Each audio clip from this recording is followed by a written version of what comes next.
zavatra tsy nety zay nataoko taminao. Mifony re teny izay tsy mendrika fanaoko taminao. Tenako raha tsisy anao, zava-pona raha tsy eo anao. Zaho hiaraka aminao fa ny anilanao no mety amiko. Kazavelanao irery aho. Raha tsy eo ianao, milanao. Ianao matsara amin'ny andro fiainako. Raha tsy eo ianao, milanao. Ianao matsara amin'ny andro fiainako.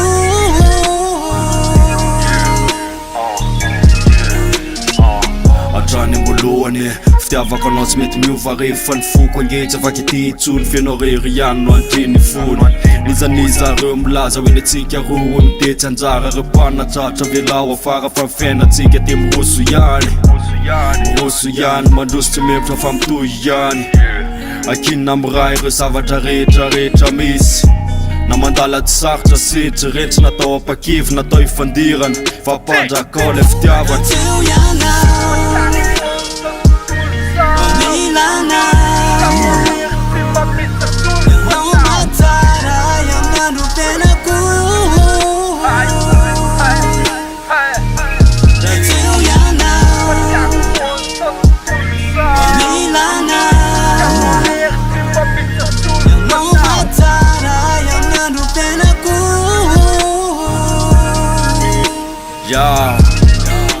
De ohatrohatr'izay afa mihitsy rehefa eo ianao mahafinaritra ndraindray ary mampanontany tena hoe tsisy anjely tsony viany hoany fa ohatry ny tako ny fitiavanao fitiavako.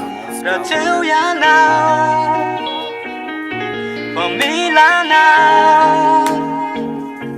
Ianao matsara amin'ny andro fiainako.